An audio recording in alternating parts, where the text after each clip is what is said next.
তবে বর্তমান পরিস্থিতি খুব একটা ভালো নয়, সিচুয়েশন খুব একটা ভালোর দিকে যাচ্ছে না, সব উল্টো হচ্ছে। কি হচ্ছে? কথা বলে না, উল্টো হচ্ছে।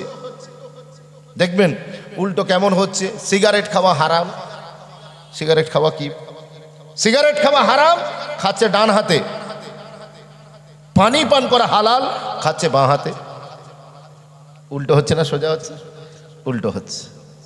সিগারেট খাওয়া হারাম, খাচ্ছে ডান হাতে। পানি পান করা হালাল, খাচ্ছে বাঁ হাতে। বিয়ে করা হালাল, করছে অর্ধেক বয়স চলে গেলে। আর প্রেম করা হারাম, এটা করছে বাচ্চা বয়স থেকে। আপনার যৌতুক নেওয়া হারাম, এটা নিচ্ছে ওপেনে। আর দেনমোহর দেওয়া হালাল, এটা মাপ চাই গোপনে। কি গো, কথা ঠিক না বল? আবার দেখুন কেমন উল্টো হচ্ছে। যারা ভালো মানুষ তারা যাচ্ছে জেল, আর যারা অপরাধী তারা পেয়ে যাচ্ছে বেল। দেখেছেন কেমন খেল? এই কাক টিয়া পাখিকে জিজ্ঞেস করছে, ওই টিয়া, তোকে এত সুন্দর দেখতে, you are so good looking, তোমার গায়ের রং এত সুন্দর চমৎকার, তোমার ঠোঁটেতে অটোমেটিক্যালি লিপস্টিক, পিঙ্ক কালারের লিপস্টিক লাগানো আছে, কোনো দোকানে যেতে হয় না, তোমাকে এত সুন্দর দেখতে, তোমার এত বুদ্ধিমত্তা, তুমি এত সুন্দর কথা বলতে পারো, তারপরে তোমাকে থাকতে হয় খাঁচার ভিতরে। তুমি থাকো খাঁচায়, মালিক তোমায় নাচায়। আর আমি কুচকুচে কালো, কেউ আমাকে বলে না ভালো, কিন্তু তারপরেও দেখো আমি স্বাধীন হয়ে সারা পৃথিবীতে উড়ে বেড়াই, যেখানে আমার মন চায়। কখনো আমেরিকাতে, কখনো সুইজারল্যান্ডে, কখনো নেপালে, তো কখনো ভুটানে। আমি আমার নিজের ইচ্ছার মালিক। আর তোমাকে এত সুন্দর দেখতে, তুমি খুব ইন্টেলেকচুয়াল, তুমি অত্যন্ত বুদ্ধিমান, তোমার ভিতরে এত কোয়ালিটি থাকার পরেও তুমি থাকো খাঁচায়। ওই সময় টিয়া পাখি বলল যে, কাক ভাই, আপনি যা বলেছেন সব ঠিক বলেছেন, আপনার কোনো কথা ফেলে দেবার নয়। আমাকে দেখতে সুন্দর, আমাকে দেখতে সুন্দর, আমার গায়ের রং এত ভালো, আমাকে এত গুড লুকিং, আমি বুদ্ধিমানও বটে, কিন্তু সমস্যা এক জায়গায়। বলে কি? বলে আসলে আমার প্রবলেমটা হলো আমি কথা বলতে পারি। সমস্যা কি? আমি টিয়া পাখি, আমি কথা বলতে পারি, আমাকে একটু ট্রেনিং দিলেই আমি কথা বলে স্টার্ট করে দিই। কিন্তু তোমার সারা জিন্দগিতে যদি তোমাকে ট্রেনিং দেওয়া হয়, তাহলে তুমি কাকা ছাড়া আর কোনো শব্দ তোমার জবান থেকে বের হবে না। সেই জন্য তুমি আছো বাইরে, আমি আছি ভিতরে। তো যারা আজকে কথা বলে, অন্যায়ের বিপক্ষে কথা বলেন, তারা থাকেন জেলের ভিতরে। আর যারা আপনার কি বলে সুরে সুর মেলাবে, কথা বুঝতে পেরেছেন, অন্যায়কে মেনে নেবে, প্রশ্রয় দেবে, তারা থাকবে বাইরে। তো জামানা আজকে উল্টো চলছে। আজকে জলসায় লোক পাবেন না, মেলা আর ফাংশনে দাঁড়াবার জায়গা পাবেন না। আপনি দেখুন রাস্তায় কত লোক। আর এখানে মনে করবেন না যদি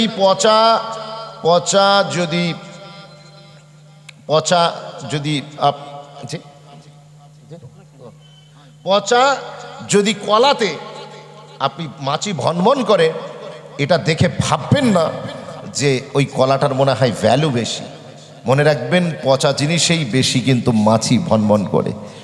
তো আমি অনুরোধ করব, এই যে লোকজন দেখে এটা ভাববেন না যে জলসাটা খারাপ আর মেলাটা ভালো।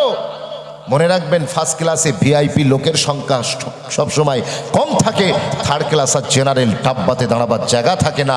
আল্লাহ আমাদের ভিআইপি হিসেবে কবুল করেছেন। একবার জোরে বলবেন না সুবহানাল্লাহ? একটু জোরে বলেন না সুবহানাল্লাহ? আল্লাহ আমাকে মার্সিডিজ দেয়নি, বিএমডাব্লিউ দেননি, আমাকে অডি দেননি, আমাকে দুতলা বাড়ি দেননি, আমার একটা দোকান দেননি, জলকর দেননি। তো কি হয়েছে? কি হয়েছে? কিন্তু মনে রাখবেন, আমার মুকদ্দারে তো আমার আল্লাহ আমার রাসূলুল্লাহকে দিয়ে দিয়েছেন। জোরে বলুন, ইচ্ছে বড় খুশনসিব আর কি হতে পারে? আমার রাসূলকে আল্লাহ আমার নসিবে দিয়েছেন, ইচ্ছে বড় খুশনসিব আর কিছু হতে পারে? আপনি ভেবে দেখেছেন এই রাসূল পাওয়া কত বড় আল্লাহর নিয়ামত? ইব্রাহিম নবী আল্লাহর দরবারে দুটো হাত তুলেছে কাবা তৈরি করার পরে। আল্লাহ বললেন, जो मांगना है तो मांग ले, मैं देने को तैयार। কি চাইছিস বললাম? ইব্রাহিম নবী দুটো হাত বাড়িয়ে দিয়েছেন, দিয়ে বলেছিলেন, রব্বানা ওয়াবআস ফীহিম রাসূলাম মিনহুম, ऐ रब्बी अल्लाह तू मुझे कुछ दे या ना दे, कम से कम मुस्तफ़ा का दादा बना दे। जोरे बोलুন না সুবহান আল্লাহ। রাসূলুল্লাহর দাদুজান আমাকে বানিয়ে দেন আমার এই কাবা তৈরির শিলা হিসেবে, আমার বংশে আপনার নবী আখিরুজ জামাকে আপনি পাঠিয়ে আমাকে তার দাদুজান বানিয়ে দেন। জোরে বলুন সুবহান আল্লাহ। বিশ্বাস করুন, আজকে আমরা যা পাই, আমরা যা উত্তরাধিকারী সূত্রে পাই, তার কোনো ভ্যালু নেই। মনে রাখবেন, যে জিনিসের পিছনে মেহনত নেই তার কদর বান্দার কাছে থাকে না। বাপ লাখ টাকা রেখে গিয়েছে, বাপ যখন ঈদ মানিয়েছে, ছেঁড়া ভিতরে গেঞ্জি পরে উপরে নতুন শার্ট পরে ঈদ মানিয়ে নিয়েছে। কত কষ্ট করে যে আমার বাচ্চার জন্য কিছু রেখে যেতে হবে, ছেলেগুলো যেন না চলে যাওয়ার পরে পথে গিয়ে বসে। মেয়েটা উপযুক্ত হয়েছে, তার বিয়ের ইন্তজাম করতে হবে। বাপ এত কষ্ট করে উনি পয়সা কড়ি জমিয়ে ছেলেগুলোকে রেখে ছেলের জন্য রেখে চলে গেলেন। আর বাপ ইন্তেকালের পরে ছেলে মৌজ করছে, কারণ ওর কোরবানি নেই, ওর ওখানে কি নেই, মেহনত নেই। যে জিনিসে মেহনত নেই, কোরবানি নেই, সেই জিনিসের কদর আছে বান্দার কাছে? কদর নেই। এই তো ইংল্যান্ডের সরজমিনে একজন মেয়ে ছেলে, মাথা থেকে পা পর্যন্ত বোরখায় ঢাকা, তিনি শপিং করছেন। শপিং ইংল্যান্ডের সরজমিন, নন মুসলিম কান্ট্রি। ওই সময়তে ওইখানকার একজন লোকাল মহিলা, তিনি জিন্সের প্যান্ট টাইট গেঞ্জি পরে তিনিও শপিং করছেন, তিনিও কেনাকাটা করছেন। করতে করতে বিল পেমেন্ট, যেখানে ক্যাশ কাউন্টার, বিলিং কাউন্টারে এসে ওই যে জিন্সের প্যান্ট টাইট গেঞ্জি পরে যে মহিলা, ভদ্র মহিলা, ইনি ওখানকার বাসিন্দা, মুসলিম। উনি এনাকে দেখে মনে করছে সৌদি আরব থেকে নিশ্চয়ই এসছে। তার কারণ এখানে আমেরিকাতে, ফরেনেতে আপনি চলে যান, ওখানে গিয়ে দেখবেন ইসলাম ফোবিয়াতে মানুষ ভুগছে। 9/11-এর পরে মানুষ ইসলামকে একটা সন্ত্রাসের রিলিজিয়ান বলে মনে করে, মানুষ একটা অচ্ছুত ধর্ম বলে মনে করে। কিন্তু মনে রাখবেন, ইসলাম চিরকাল মানুষকে সত্যের দর্শ দিয়ে এসছে, শান্তির দর্শ দিয়ে এসছে। আমি মুসলমান খারাপ হতে পারি, তাই বলে তো আমার ইসলাম খারাপ নয়। কথা ঠিক না বল? তুমি আমাকে খারাপ বলো, আমাকে গালি দাও, কিন্তু আমার ইসলামকে দোষ দিও না। যদি ইসলামকে জানতে হয়, কোনো মুসলমানকে দেখে নয়। You must read the religious book of Islam. আপনাকে অবশ্যই কোরআন পড়তে হবে, আপনাকে অবশ্যই রাসূলুল্লাহর হাদিসগুলোকে স্টাডি করতে হবে, তবে আপনি বুঝতে পারবেন যে ইসলাম কি জিনিস। কথা বুঝতে পেরেছেন? হিন্দু ধর্ম কি, এটা জানার জন্য আমাদের অমল বিমল দাকে দেখলে হবে না। এটা জানার জন্য হিন্দু ধর্মের যে ধর্মগ্রন্থ, সেগুলো স্টাডি করতে হবে। এই ধর্ম কি আমাদের কি শিক্ষা দেয়। আর মনে রাখবেন, পৃথিবীতে কোনো ধর্ম মানুষকে খারাপ কিছু শেখায় না, অশ্লীলতা শেখায় না, নগ্নতা শেখায় না, 2 নম্বরই চিটিংবাজি, কালোবাজারি শেখায় না। পৃথিবীর এভরি সিঙ্গল রিলিজিয়ান মানুষকে ভালো জিনিসের শিক্ষা দেয়, মানবতার শিক্ষা দেয়, সততার শিক্ষা দেয়। কথা বুঝতে পারছেন? ওই জন্য তো স্যার স্ট্যানলি পোল তিনি বলেছেন, একজন ইংরেজ দার্শনিক, তিনি বলেছেন, if you teach your son 3 hours and don't teach him the 4th hour, definitely you will get a 5th hour. যদি তুমি তোমার বাচ্চাকে কেবল 3টে আর শেখাও, 4 নম্বর আরটা যদি না শেখাও, আমি স্ট্যানলি পোল বলছি, একজন ইংরেজ খ্রিস্টান বলছি, তোমার বাচ্চা বড় হয়ে 5 নম্বর আর তোমাকে ফেরত দেবে। এখন 3টে আর কি তিনি বলছেন? একটা হচ্ছে রিডিং, রাইটিং, অ্যারিথমেটিক, লেখা পড়া অঙ্ক। অর্থাৎ এই 3টে আরের ভিতরে তিনি দুনিয়ার সব জ্ঞানকে শামিল করেছেন, অন্তর্ভুক্ত করেছেন। তুমি তোমার ছেলেকে বিজ্ঞান পড়ালে, ভূগোল পড়ালে, ইতিহাস পড়ালে, তুমি ইঞ্জিনিয়ারিং পড়ালে, তুমি বিসিএস ক্যাডার বানালে, সব এই 3টে আরের ভিতরে। 3টে আর শিখিয়েছ। আর পৃথিবীর বেশিরভাগ বাপ মা প্রথমে বাচ্চাকে এই 3টে আরই শেখায়, দুনিয়ার জ্ঞান বিজ্ঞান তাকে শেখায়। কাউকে বিজ্ঞানী বানায়, কাউকে ডক্টর বানায়, কাউকে প্রফেসর বানায়, কাউকে অফিসার বানায়, কাউকে আইএস অফিসার বানায়, কাউকে বিসিএস ক্যাডার বানায়, কাউকে সচিব বানায়। এটা পৃথিবীর সব বাপ মা করে থাকে। স্ট্যানলি পোল বলছে 3টে আর শেখালে, আর যদি 4 নম্বর আরটা শেখাতে ভুলে যাও, what mean by the 4th hour? 4 নম্বর আর হচ্ছে রিলিজিয়ান, ধর্মের জ্ঞান। তুমি দুনিয়ার সব জ্ঞান দিয়েছো, কিন্তু নিজের বাচ্চাকে ধর্মের জ্ঞান দিতে ভুলে গিয়েছো। আমি বলছি, স্ট্যানলি পোল বলছে, আমি বলছি definitely will get a fifth a. তোমার বাচ্চা বড় হবে, 5 নম্বর আর ফেরত দেবে। 5 নম্বর আরটা কি? তোমার ছেলে ডাক্তার হবে কিন্তু রাস্কেল হবে। কি হবে? আমার সাথে বলে, রাস্কেল, অসভ্য হবে, বর্বর হবে। তোমার ছেলে মাস্টার হবে, অসৎ তৈরি হবে। তোমার ছেলে বড় অফিসার তৈরি হবে, কিন্তু লাখ টাকা না দিলে ফাইল ইদার কা ফাইল উদার যাবে না। তোমার ছেলে ডক্টর হবে 3টে আর শিখে, কিন্তু 4 নম্বর আর রিলিজিয়ানের জ্ঞান থাকা না থাকার কারণে ওই ছেলেটার পেশেন্টকে মেরে ফেলে পেশেন্ট পার্টির কাছ থেকে টাকা ঝাড়ার জন্য কম্পিউটারাইজডের মাধ্যমে পালস চালিয়ে, কৃত্রিমভাবে পালস চালিয়ে তোমাকে দেখাবে। খবরে আমরা দেখছি না জি? ও সব শিখেছে, দুনিয়ার জ্ঞান বিজ্ঞান সব, কিন্তু রিলিজিয়ান, ধর্মের জ্ঞান থাকে না। What ever your religion, it doesn't matter. আপনার ধর্মটা যে কোনো ধর্ম হতে পারে, হিন্দু ধর্ম হতে পারে, খ্রিস্টান হতে পারে, মুসলিম হতে পারে। বেসিক্যালি আমি যেটা বলতে চাইছি, ধর্মের জ্ঞান যদি বাচ্চাকে না দেওয়া যায় তাহলে বাচ্চা কি হবে? পুলিশ অফিসার হয়েছে, আর গিয়ে আপনার দীঘা মোড়ে, বালিশা মোড়েতে, ওদিকে দত্তপুকুরে, বামনগাছিতে রাত্রে তো আমরা পথচারী থাকি, আমরা দেখি বিশাল জ্যাম, লম্বা জ্যাম। কি হলো? কোনো অ্যাক্সিডেন্ট, হোয়াট হ্যাপেন্ড? কিন্তু গিয়ে দেখি সামথিং, নাথিং, কিচ্ছু নয়, কিচ্ছু নয়। ওখানে দাঁড়িয়ে 2 জন হজরত দাঁড়িয়ে আছে, ড্রেস পরে, উর্দি পরে দাঁড়িয়ে আছে। লরিওয়ালার কাছে, সবজিওয়ালার গাড়ি থেকে নিচ্ছে আর পকেটে ভরছে।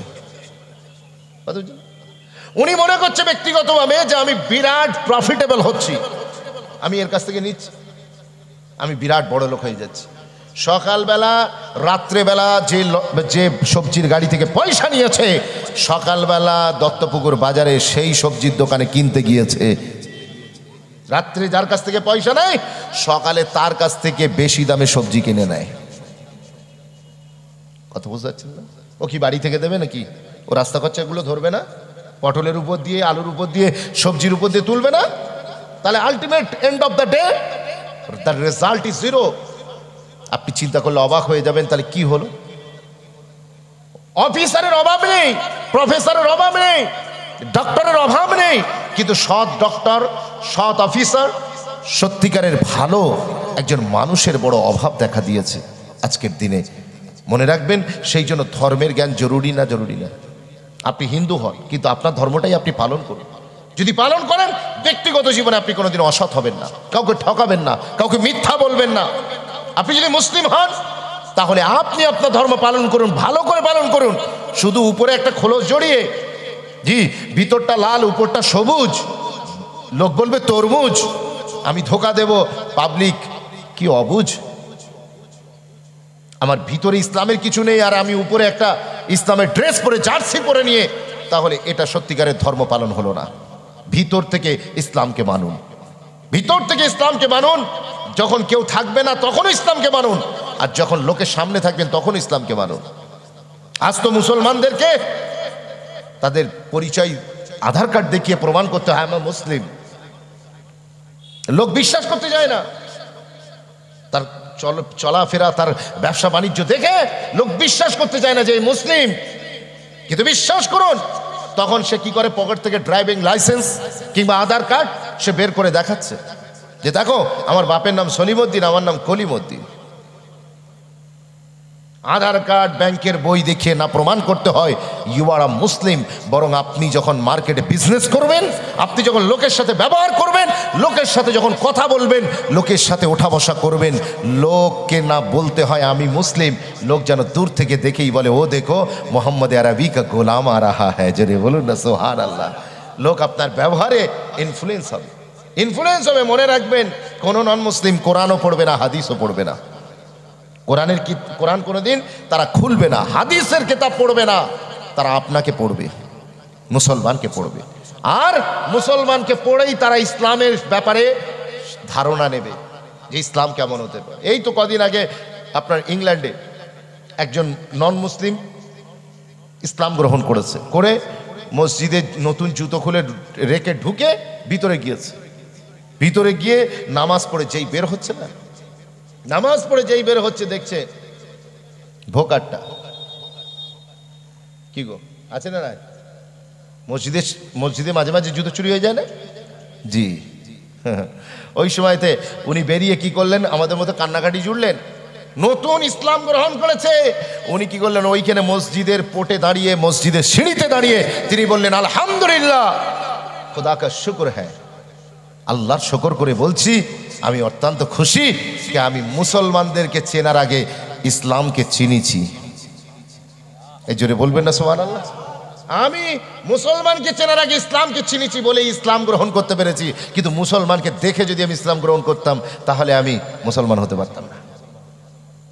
আজকে আমাদের কত বড় লজ্জাজনক বিষয়, আজকে আমরা বলছি আমরা শ্রেষ্ঠ জাতি, অথচ আমাদের মসজিদের বাথরুমের লোটাটা এখনো দড়ি দিয়ে বাঁধা থাকে। মসজিদে নতুন জামাই এসছে দিগড়ার, যে তরুলিয়ার ছেলে এখানে এসছে জামাই বাবু, বিয়ে করে আপনার শ্বশুর বাড়ি থেকে নামাজ পড়তে এসে জুমার দিন তার নতুন জুতো গায়েব করে দিয়েছে। কথা বুঝতে পারছে? আমরা এখনো আমাদের লোটাটা, মসজিদের লোটাটা আমরা এখনো দড়ি থেকে মুক্ত করতে পারলাম না।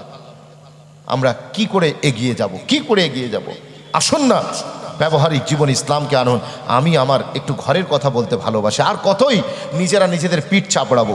পিঠ চাপড়ে চাপড়ে তো আমাদের ভিতর খোবলা হয়ে যাচ্ছে। আসুন না একটু কাজের কথা কই। জি, মনে রাখবেন, ওই তো কদিন আগে এক মুসলিম গিয়েছে একজন শিখেদের গির্জাতে। আমি আপনার কি বলে অমৃতসর পাঞ্জাবে গিয়েছিলাম, গিয়ে ওখানে কমিটি ছেলেদের বললাম যে তোমরা আমাকে নিয়ে চলো, ওই এখানে স্বর্ণ মন্দির আছে না, জি ওখানে আমি যাব। তো ওরা খানিকটা অবাকই হলো। আমার একটু খুব বিভিন্ন জিনিসের কিউরিসিটি আমার প্রচুর, আমি রাস্তায় চলি, দেয়াল লিখন পড়ি। তো আমি ওখানে যাওয়ার পরে আমি অনেক কিছু জিনিস দেখেছি।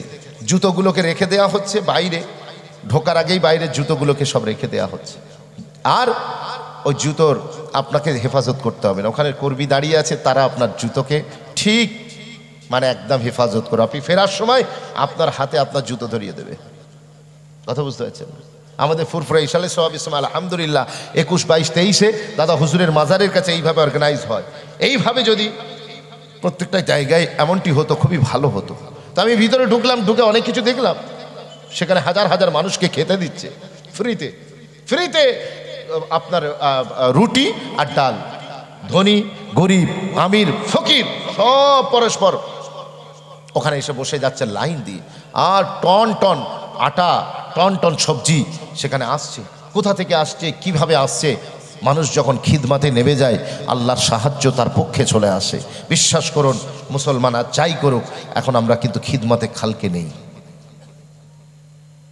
আমি পেলে আমার বাড়িটা সুন্দর বানাবো, আমি পেলে আমার গাড়িটা সুন্দর কিনবো। আমরা মানুষের খিদমত ভুলে গিয়েছি। বিশ্বাস করুন, আমার রাসূলকে জিজ্ঞাসা করা হলো আইয়ুল ইসলামে খায়ের।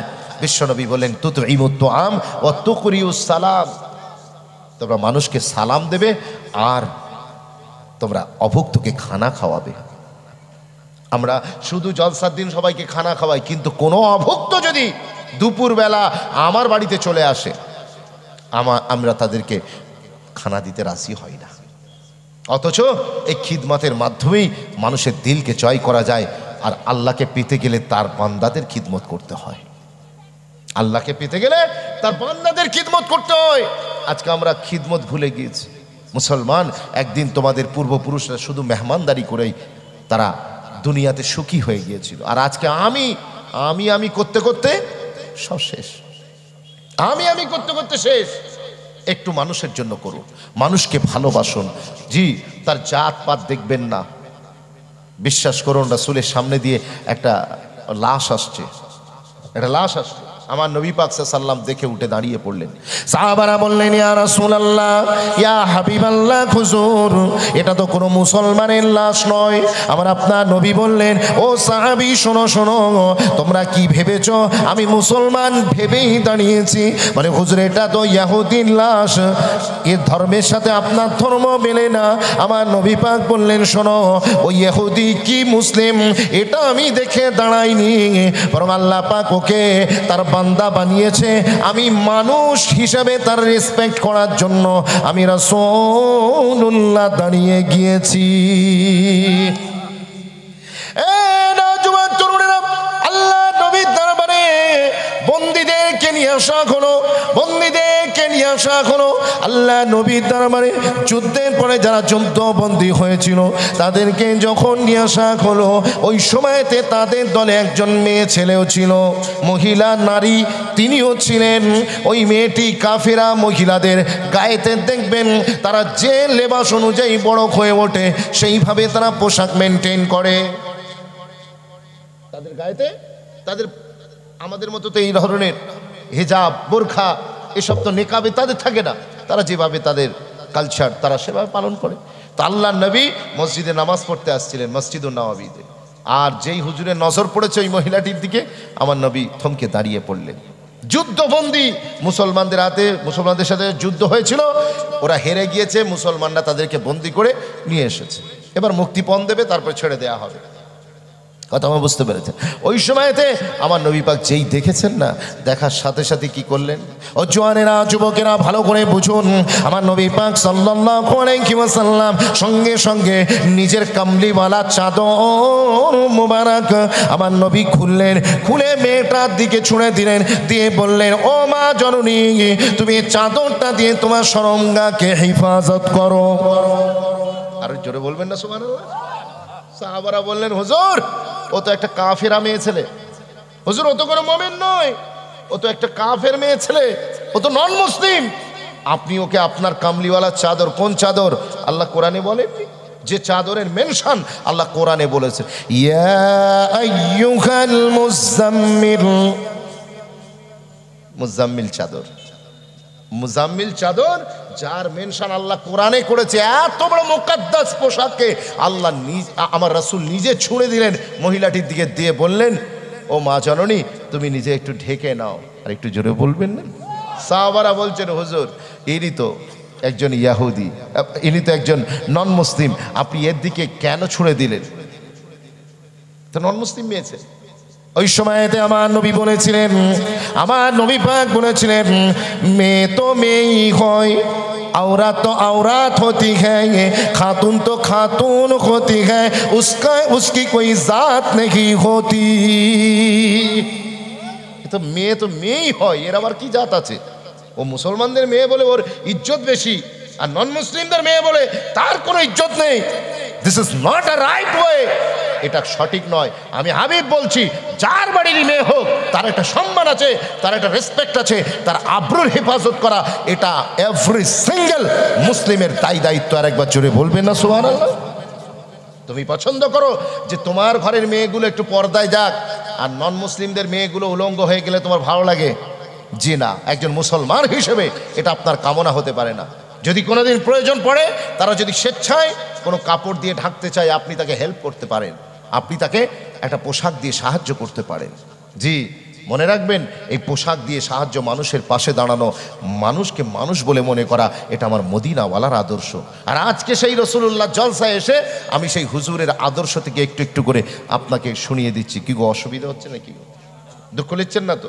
জি, এখন তো মাশাআল্লাহ আলহামদুলিল্লাহ শ্রোতারা প্রেসার কুকার হয়ে গিয়েছে, পিছনে আগুন জ্বলবে, উপর থেকে সিটি মারবে, বলবে জি না হুজুর কষ্ট হচ্ছে না। আর সকালবেলা চায়ের দোকানে গিয়ে বলে, ধুস হাওড়া জেলা থেকে হুজুর এসেছিল, এরকম বলে না কি বে?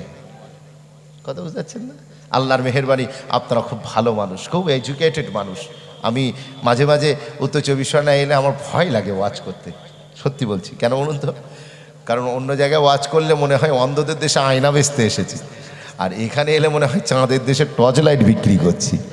এই যে মানুষগুলো বসে আছে, এগুলো যেন তেন মানুষ নয়, এগুলো আল্লামা হুজুরের ওয়াসনা মানুষ, গোবিন্দপুরী হুজুরের, আইনুদ্দিন গোবিন্দপুরী সাহেবের ওয়াসনা মানুষ, চাঁদপুরি হুজুরের ওয়াসনা মানুষ, দাদা হুজুরের ওয়াসনা মানুষ, 5 হুজুরকে বলার ওয়াসনেওয়ালা মানুষ। এবং এই কালচারটা বড় হাই সোসাইটি কালচার। তো আমি আসতে পেরে আমার অত্যন্ত ভালো লেগেছে। আপনাদের অসুবিধা হচ্ছে না তো?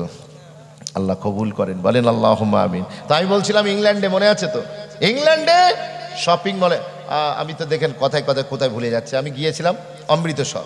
অমৃতসরে গেলাম, জুতো খুলে ভিতরে ঢুকলাম, গিয়ে দেখলাম গ্রন্থ সাহেব পড়া চলছে, ওখানে যিনি হেড আছেন তিনি পড়ছেন। আমাকে দেখে তো শিখেরা তারা খুব করছে, স্যালুট দিচ্ছে, করছে। তো যাই হোক, আমার খুব ভালো লাগলো। কতগুলো বিষয় আমি ওখানে দেখলাম।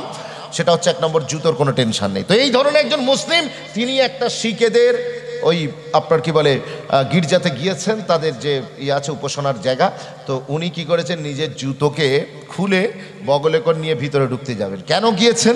তার কারণ অনেক সময় এমন আর্কিটেকচার হয়ে থাকে, এমন সুন্দর স্থাপত্য হয়ে থাকে, সেগুলো দেখার জন্য অনেক সময় অনেক মুসলমান যায়, বা নন মুসলিমরাও। আমাদের অনেক মসজিদ, আমাদের অনেক তাজমহল, আপনার কি বলে দিল্লি জামা মসজিদ, এগুলো দেখতে যায় কি যায় না? যায়। তো সুতরাং এগুলো জ্ঞান বাড়ানোর জন্য মানুষ যায়। তো ওই মুসলমান জুতো খুলে ভিতরে ঢুকতে যাবে, বগলে করে নিয়ে ভিতরে ঢুকছেন। ওই সময় একজন সর্দারজি দাঁড়িয়েছিলেন, গেটে দাঁড়িয়েছিলেন। তিনি দেখছেন সব শিখেরা জুতো খুলে ভিতরে যাচ্ছে, আর ইয়ে কি করছে, একটা জুতোকে নিয়ে বগল দাবা করে ভিতরে ঢুকে যাচ্ছে। সর্দারজি সঙ্গে সঙ্গে হাত দিয়ে দাঁড়িয়ে, আরে যারা রুকো মিয়া, তুমি কোথায় যাচ্ছ? জুতোকে বগলে করে নিয়ে কোথায় যাচ্ছ? ওই সময়তে মুসলমানকে দেখে তো বলছেন যে শোনো, জুতো नालाइन वहीं पे रहने दो, जूता वहीं पे उतार दो, ये कोई मुसलमान का मस्जिद नहीं, ये शिखों का गुरुद्वार है। তুমি জুতো ওইখানে রেখে দাও, এটা কোনো মুসলমানদের মসজিদ নয়, এটা শিখেদের গুরুদ্বার। কোন জায়গায় চোটটা দিয়েছে বুঝতে পারছেন তো? তো আজকে আমি নিজের পিঠ চাপড়ে কি করব? আমার ঘর এখানে কানা হয়ে গেছে, আমার পরিবার উজাড় হয়ে গেছে, আমার সোসাইটির আদব কায়দা আদর্শ সব জলাঞ্জলি চলে গিয়েছে। আর কত নিজের পিঠ চাপড়াবো?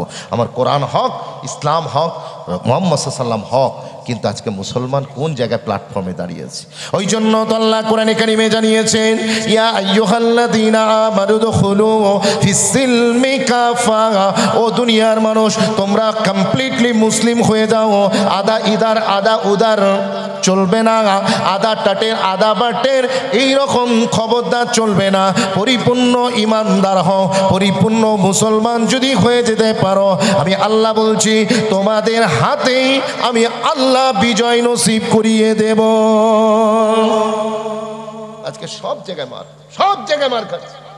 আপনি জেলে গিয়ে দেখুন, যারা বন্দী আছে তাদের সংখ্যা পরিসংখ্যা সবচেয়ে বেশি মুসলমান। আপনি মদের থেকে চলে যান, গিয়ে দেখবেন যে কটা মাতাল বেশিরভাগ মুসলমান। আপনি লক্ষ্য করে দেখুন, আপনি এডুকেশনের ক্ষেত্রে দেখুন, যে কটা ছেলে স্কুল ছুট বেশি আমার কমিউনিটির। বিশ্বাস করুন, আমাদের কোনো জায়গায় জায়গা নেই। কেন কেন? আজকে আমাদের একটু বোঝার দরকার আছে আমরা কোন জায়গায় আছি, আমরা কোন জায়গায়। অবশ্যই আপনার গর্বে করার বিষয় একটা যে আল্লাহ আপনাকে ইসলাম দিয়েছে, কিন্তু আপনি কতটা মানছেন, দ্যাটস ইম্পর্টেন্ট। ইসলামকে কতটা আপনার মধ্যে আনতে পেরেছেন। আল্লাহ তো আপনাকে ইসলাম দিয়েছে, কিন্তু ইসলামটা আপনি কত নিতে পেরেছেন, এটা আপনাকে আর আমাকে ভাবার সময় এসেছে। অনেকে ভেবে নিয়েছে ইসলাম মানে শুধু নামাজ পড়া, রোজা করা, হজ করা, যাকাত দেওয়া। ওরে পাগলা, এগুলো ইসলামের এক একটা আরকান, একটা আহকাম, এগুলো একটা পার্ট, এটা পুরো ইসলাম নয়। আপনাদের আমাদের এই পুরো পশ্চিম বাংলা, এর ভিতরে উত্তর 24 পরগনা একটা জেলা। এই উত্তর 24 পরগনাটা কি পশ্চিমবাংলা? কোনোদিন নয়। এর আরো তো অংশ আছে। আমি নামাজ পড়েই শুধু মনে করছি আমি ইসলামের হক আদায় করে দিয়েছি। না, Islam is the complete code of life, you must follow that. আপনাকে এটা ফলো করতে হবে। ইসলাম আপনার জিন্দগির পুরোটাই, ঘুমোতে যাওয়া থেকে শুরু করে ঘুম থেকে ওঠা পর্যন্ত পুরো ইসলাম। আর আমরা ইসলামকে সীমাবদ্ধ করে দিয়েছি মসজিদের ভিতরে, ইসলামকে সীমাবদ্ধ করে দিয়েছি জলসার মাহফিলের ভিতরে, ইসলামকে সীমাবদ্ধ করে দিয়েছি আমাদের ঈদগার ময়দানের ভিতরে। বাকি আর কোথাও আমাদের ইসলাম নেই, বাকি আর কোথাও ইসলাম নেই। আমি আপনাদের হাতে ধরে বলে যাই, সত্যিকার অর্থে যদি ইসলাম মানতে চান, তাহলে নিজেদের সর্বক্ষেত্রে আপনি একজন মুসলমান, এ কথা মনে রাখেন। ব্যবসা করছেন, কাউকে ধোকা দেবেন না, কাউকে ধোকা দেবেন না, মনে রাখবেন আমি মুসলিম। কারোর সাথে কথা বলছেন, খবরদার তাকে গরম মেজাজ নিয়ে কথা বলবেন না। কারণ আপনি যে মুসলমান, আপনি যদি একটু উগ্র মেজাজে কথা বলেন, তখন সে দোষারোপ করবে ইসলাম মানে উগ্রতা, ইসলাম মানে টেররিজম, ইসলাম মানে ফ্যামিনিস্ট, ইসলাম মানে ফান্ডামেন্টালিজম, বিশ্বাস করুন মৌলতাবাদ, এটা বিশ্বাস করবে। সেই জন্য আমি আপনাদেরকে বলবো, খবরদার নিজেকে প্রমাণ করুন যে আমি রাসূলুল্লাহর গোলাম, আল্লাহর বান্দা। এটা মাথায় রেখে আপনাকে আমাকে চলতে হবে। ইসলামের অর্ধেকটা মানবো, অর্ধেকটা মানবো না। আমি নামাজও পড়বো, আবার মিথ্যাও বলবো। আমি হোমিওপ্যাথি ওষুধও খাবো, তার সাথে কাঁচা পেঁয়াজও চালাবো। আমি এদিকে রোজাও রাখবো, আবার আমি পরের কিবত গিল্লাস করে বেড়াবো। এদিকে আমি হজও করবো, আর ভিতরে ভিতরে বন্ধন লোন, গ্রুপ লোন খেয়ে আমি 12টা বাজিয়ে দেবো। এটা হতে পারে না। এইভাবে ইসলাম মানা যায় না। ইসলাম একটা পুত পবিত্র জিনিস, হয় ইধার কা নয় উধার কা। হযরত ওমরে ফারুক রাদিয়াল্লাহু তাআলা আনহুর দরবারে একজন যুবককে আনা হলো। ও যুবকরা, I really want to motivate you. আমি আন্তরিকভাবে আপনাদেরকে এনকারেজ করতে চাই, কারণ আমার যুব সমাজ এরা যদি একটু এগিয়ে আসে, তাহলে বিশ্বাস করুন ইসলামের চিত্রটাই পাল্টে যাবে।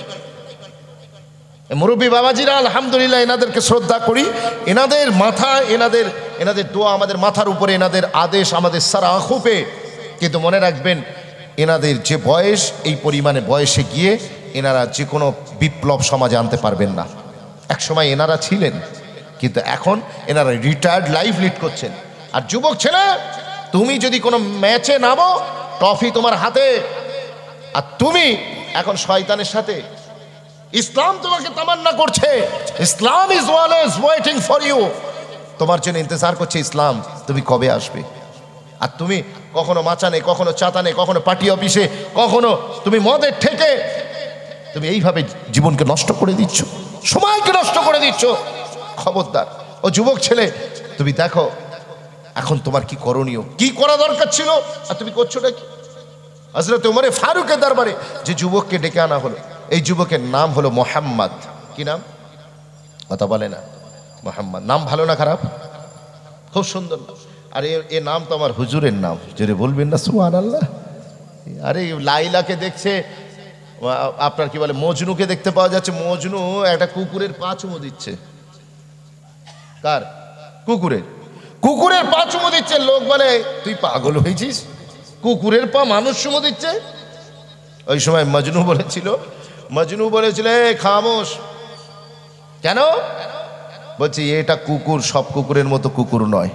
কুকুর দুই প্রকার, একটা পালতু আর একটা ফালতু। এ কুকুর সে কুকুর নয়। এ কুকুর এমন স্পেশাল কুকুর, এ আমার মাহবুবা লাইলার গলি দিয়ে ঘোরাঘুরি করে। আমি তো লাইলার দেখা পাই না, তাই যে কুকুর লাইলার গলি দিয়ে ঘোরে সে কুকুর আমার কাছে স্পেশাল, তার কদম চুমা দিচ্ছে। বিশ্বাস করুন, প্রিয়জনের কুকুরও যে ভালোবাসে তার কাছে ভালো লাগে। কি গো, কথা ঠিক না বল? আমরা হুজুরকে ভালোবাসি, তা হুজুরের নাম আমাদের ভালো লাগে না? কথা বলে না। আর আমার হুজুরের নাম তো নাম মারাত্মক নাম। হুজুরের নাম তো নাম, আল্লাহ কি নাম দিয়েছেন আপনি গুগলে গিয়ে সার্চ করুন, মাওলানা মুহাম্মদ সাল্লাল্লাহু আলাইহি ওয়াসাল্লাম। আপনি সার্চ করুন, লেখা চলে আসবে আল্লাযী ইউহমাদু হামদান বাদা হামদিন ফাহুয়া মুহাম্মদ। জোরে বলুন না সুবহানাল্লাহ। আল্লাযী ইউহমাদু হামদান বাদা হামদিন কাররাতান বাদা কাররাতিন মাররাতান বাদা মাররাতিন ফাহুয়া মুহাম্মদ। খোদা কি ইজ্জত কি কসম, যার তারিফের কোনো শেষ নাই তাকে মুহাম্মদ বলা হয়। জোরে বলুন না সুবহানাল্লাহ। জি, এই নাম আল্লাহ দিয়েছেন, এই নাম দিয়েছেন। নাম শুনলেই জান ঠান্ডা, নাম শুনলেই কি জান ঠান্ডা। নাম হচ্ছে মুহাম্মদ সাল্লাল্লাহু আলাইহি ওয়াসাল্লাম।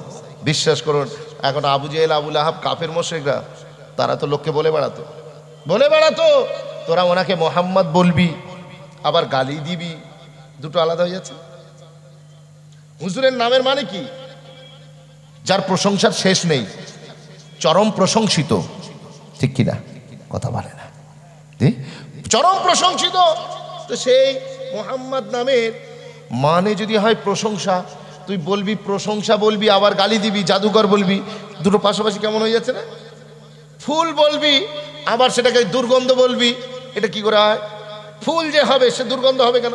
আর যে দুর্গন্ধ হবে সে ফুল হবে কেন? মুহাম্মদ যে হবে সে জাদুকর হবে কেন? আর জাদুকর যে হবে সে মুহাম্মদ হবে কেন?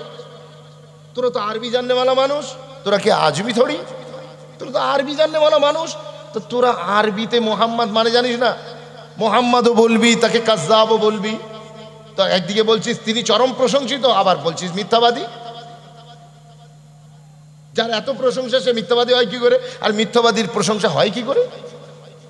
ওই সময়তে তিনি কি করলেন জানেন? আবু জেহেল আবু লাহাব বলে, হ্যাঁ কথা তো ঠিক, দারুল আরকামে মিটিং বসেছে, কি করা যায়? তখন বললো, এক কাজ করো, এই নামটাকে একটু চেঞ্জ করে দেয়া যাক। ঠিক মোহাম্মদের ওজনে আরও একটা আরবি শব্দ আনা যাক, সেটা হলো মোজাম্মাম। নাউজুবিল্লাহ, আস্তাগফিরুল্লাহ। মোজাম্মাম মানে হচ্ছে চরম নিন্দিত।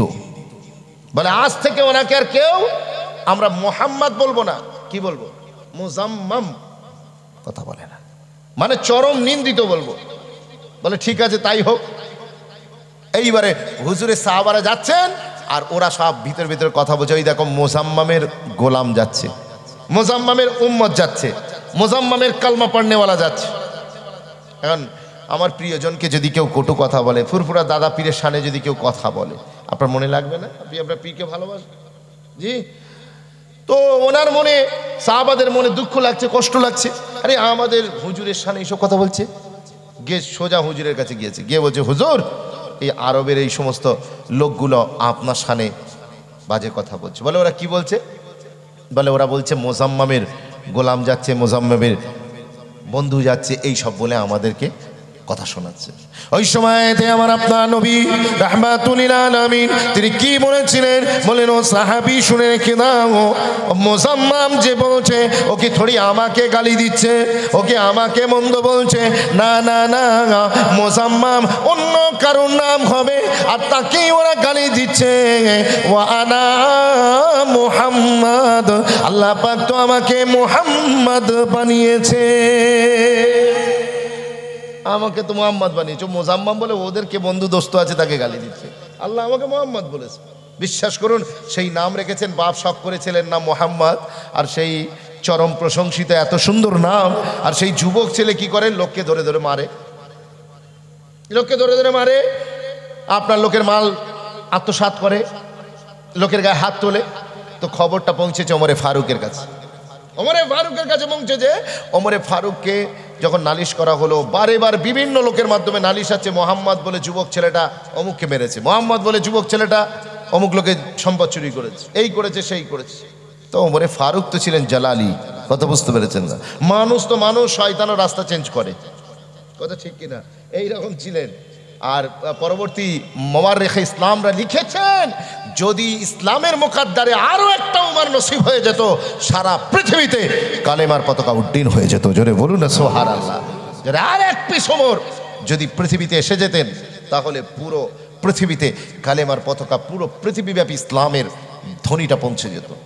তো খায়ের সেই ওমরে ফারুক তার দরবারে যখন বারবার এলিগেশন জমা পড়ছে, তো একদিন হুজুর বললেন, যাও ওকে ডেকে নিয়ে এসো। যুবকটাকে, যুবককে আনা হলো, হুজুরের সামনে দাঁড়িয়েছে, দাঁড়িয়ে বলছে, তোমার যে নাম, তোমার নামে যে এই যে অভিযোগগুলো শুনছি, এগুলো কি সত্য? যুবক ছেলে চুপ করে দাঁড়িয়ে আছে। আর চুপ থাকা সম্মতির লক্ষণ। ওমরে ফারুক তখন কি করলেন? কোষ থেকে তরবারিটা বের করলেন, বের করে এইখানে রাখলেন, এইখানে রেখেছেন গর্দানে রেখে কি বলেছিলেন? ও জওয়ানেরা, যুবকেরা, ওমরে ফারুক জালালি মেজাজে চলে এলেন হাজার হাজার সভাসদের সামনে, সাহাবায়ে কেরামদের সামনে। ওই যুবকের কাঁধেতে খোঁড়া তরবারি রাখলেন। ও না জওয়ান তরুণেরা, আজকে আমরা কি ইসলাম মানছি শুনে রেখে দেন। ওমরে ফারুক ওই যুবকের কাঁধেতে তরবারি রাখলেন, রেখে বললেন, ও যুবক, আজ সে তেরা নাম বদল দে, ইয়া তেরা কাম বদল দে।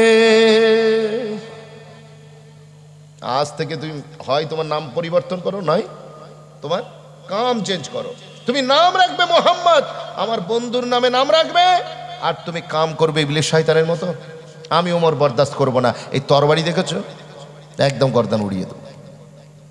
তুমি নাম রেখেছো, তুমি হোটেলের নাম রেখেছো হোটেল বিসমিল্লাহ, আর ভিতরে ঢুকে দেখি ওরে আল্লাহ মদ আর শুকরের মাংস চলছে, এটা হবে না।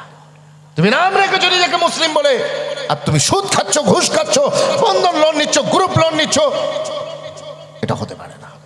তুমি মানুষের সাথে অন্যায় আচরণ করছো, অভদ্র আচরণ করছো, এটা হতে পারে না। সুতরাং আজকে পুরো ইসলামের ভিতরে সামিল হয়ে যান। ওই যে ইংল্যান্ডের সরজমিনে যে মেয়েটি কাউন্টারে, ক্যাশ কাউন্টারে এসেছে, মাথা থেকে বোরকায় ঢাকা, পুরো শুধু চোখ দুটো আছে ফাঁকা, আর একটা মেয়ে ছেলে, সেও মুসলিম, সে জিন্সের প্যান্ট টাইট গেঞ্জি পরে আছে। তো যখন দুজনে একই সঙ্গে মুখোমুখি দেখা, তখন বলছে হোয়ার আর ইউ ফ্রম, কোথা থেকে এসছেন, এই বোরখাওয়ালি মেয়েটিকে জিজ্ঞাসা করছে। তখন এই মেয়েটি বলছে আই এম ফ্রম হিয়ার, আমি তো এখানকারই, আমি তো এই দেশেরই বাসিন্দা, আপনি যে দেশের আমিও সেই দেশে। তখন ওই জিন্সের প্যান্ট পরা, টাইট গেঞ্জি পরা সে বলছে নেভার, এটা হতে পারে না।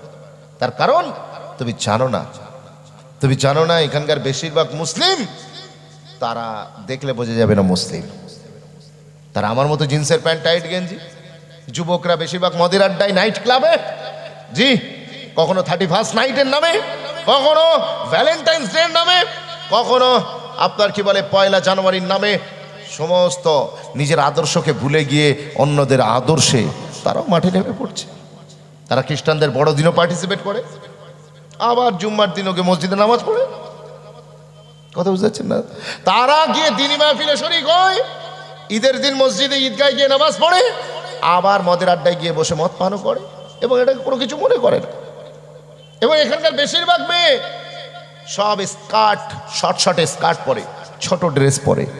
এই তোমার মতো এইরকম মাথা থেকে পা পর্যন্ত হিজাব পরনেওয়ালি এ নিশ্চয়ই সৌদি আরব থেকে আনেওয়ালা কেউ হবে, এ কোনো আমাদের দেশের লোক নয়।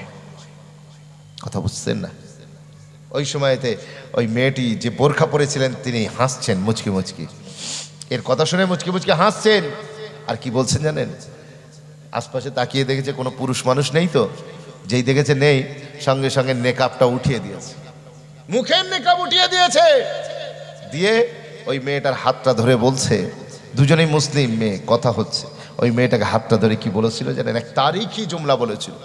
ওই জুমলাটা যদি আজকে আমরা বেটা ছেলেরা এই মজলিসে যারা আছি, আমাদের চোখের আড়ালে যারা পর্দার মাধ্যমে আমার respected moms and sisters who are watching me, যারা আমাদেরকে দেখছেন, আমি তাদেরকেও বলতে চাই, এই কথাটা আপনিও যদি শুনে নেন এবং এর উপরে আমল করে নেন, তাহলে আজকের জলসা দেওয়া সাকসেসফুল হয়ে যাবে।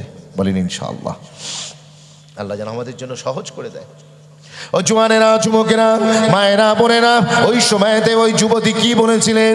বোরখাওয়ালি মেয়েটি, এই জিন্সের প্যান্ট টাইট গেঞ্জি পরা এই মুসলিম মেয়েটিকে বলেছিলেন, ও যুবতী বোন, শোনো শোনো, তুমি বলছো যে আমি সৌদি আরব থেকে এসেছি, না না, যে ইংল্যান্ডে তোমার বাড়ি, সেই ইংল্যান্ডে আমারও বাড়ি, যে ইসলাম তুমিও মানো ওই ইসলাম আমিও মানি, তবে পার্থক্য একটাই, ফার্ক সির্ফ ये है कि मुझको इस्लाम कुर्बानी से मिला है और तुझको इस्लाम मुफ्त में मिला है। যেটা বলুন না সুবহানাল্লাহ।